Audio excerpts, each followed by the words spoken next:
Siamey B, here to talk to you guys today about the first episode of the last season of Lost. If this is your first time watching one of my videos, thanks for stopping by and hope you keep up with them. If you don't know what they're about, they just go over the episodes of Lost in depth, focusing more on the secrets and also the ideas and theories that myself and others around the internet have come up with for you guys in visual form. Alright, time for the Fast Reflex Awards.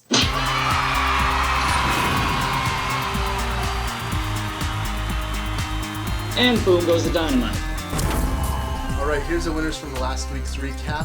What I'm going to be doing differently though from now on, since I have to put these videos into parts, just so it's easier for you guys and for me to tell who gets the fastest, there will only be one fast image per part of a recap. So say for instance this is going to be 4 parts, there'll be 4 fast images, 1 per part.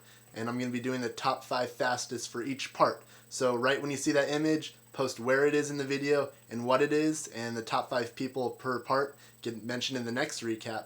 Basically means that you're just better than everyone else for that week. Okay, so this episode, as you know, is 2 hours long. The title of it was LAX, which means Los Angeles International Airport, the airport they fly into this episode.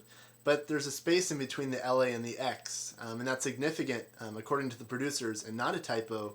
The X in LAX stands for alternate reality. In comic books, like in the Marvel comic books, there's Earth X, which represents a different timeline and history for Earth, an alternate reality for it. Just a quick reminder before I get started, if you want to reach me, the best way to do it is through Facebook. I'll put a link to my account over there, since YouTube makes it kind of hard to check back up on messages and keep up conversations. Alright, here we go. So at the very beginning, we're shown Juliet detonating the bomb. And boom goes the dynamite. Causing the screen to go white.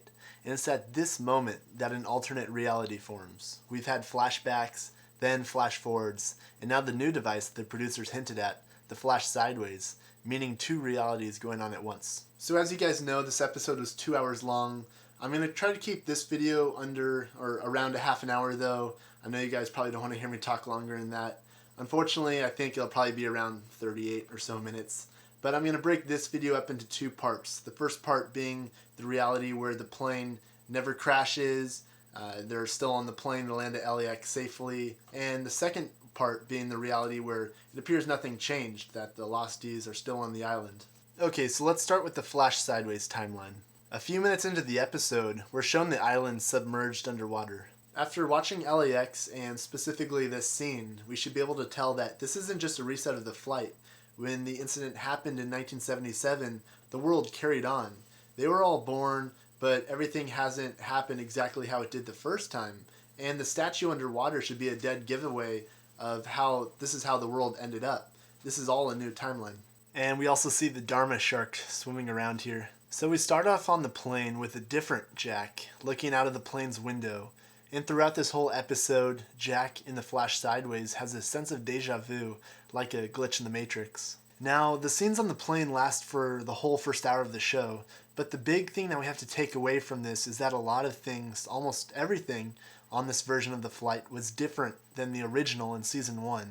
So what I'll do for the next few minutes is show you what happened during this episode, during the flash sideways, on the left over here, and then remind you what happened during the original timeline during Season 1 on the right here, showing the differences. And I'll try to give you all the differences I could find, but if you find any that I didn't, let me know in the comment sections. Starting right off the bat, when Jack looks out the airplane window, the wing of the plane is not visible, whereas it is in the original timeline. Cindy then comes and gives Jack 1 bottle of vodka, with Jack saying he'll keep it a secret before she talks. In the original, Cindy gives him 2 bottles, and she asks him to keep it a secret before he talks. Jack's sitting in row 24, and he has longer hair, whereas in the first season, he's sitting in row 23, and he has a buzzed haircut. So there's turbulence like in the original, but this time Rose reassures Jack that everything's okay, as Jack is a nervous flyer.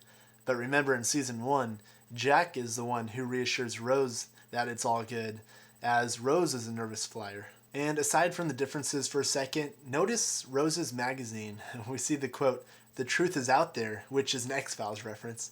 But it also may be a clue that Jack should look into, as we'll see with his bleeding sore in a minute.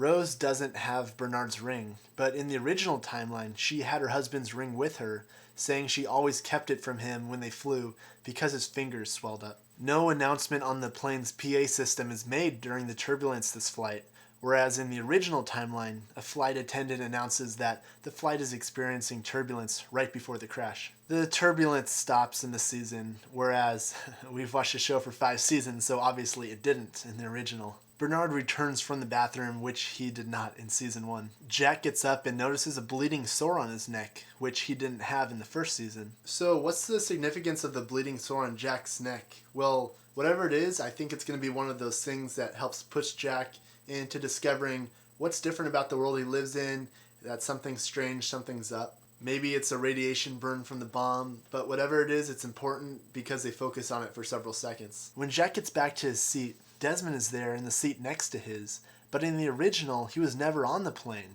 Remember, in the original timeline, Desmond is in the Swan station on the island, and he failed to push the button on time, causing a system failure, which triggered a magnetic surge that caused Flight 815 to break up over the island and crash. Okay, so why is Desmond on the flight, and why doesn't Jack recognize him? Because as we know, they met before the first flight accidentally at the stadium.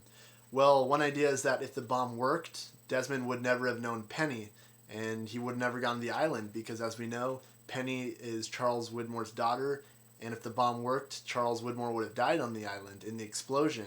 That one event would have changed his past, present, and future, making it so he would have never sailed to the island in the first place. When Desmond first meets Jack at the stadium, he's training for the sailing race around the world. If there's no Charles Widmore, that means he doesn't know Penny. That means there's no race around the world. That means he doesn't have to train for that race. That means he doesn't meet Jack at that stadium. And that means he doesn't meet Jack until that alternate reality. And that's why he doesn't seem to know him on the plane. Desmond's line of "see you in another life, brother," seems like a prophecy now. However, if we zoom in on his hand, we can clearly see that Desmond's wearing a ring. Now, we just don't know yet if that's for Penny or for someone else in this alternate timeline, but if it is for Penny, we still don't know when she was born. So it could have been that she was born before the island exploded. Another idea that some people have is that Desmond is there because he still must cross paths with Jack the way he did before. Eloise previously explained to Desmond that it was his destiny to do what he did before, so despite the fact that history is completely rewritten in this timeline, all of them must still converge to do what they were originally designed to do regardless. Meeting Desmond on the plane, just like Charlie pronouncing he was supposed to die, later as we see, reveals that even in this alternate reality they have attempted to create, it will all find its way back to where it's supposed to be, like course correction. Also, we see here Desmond is reading a book called Haroun and the Sea of Stories. The story in this book is set in a city so old and worn down that it's forgotten its name. It's a story about a 10-year-old boy in an imaginary world called Kahini, and his father is a storyteller. After his mother leaves his father, the father is unable to tell stories anymore. There's a water genie who controls the ocean of the stream of stories.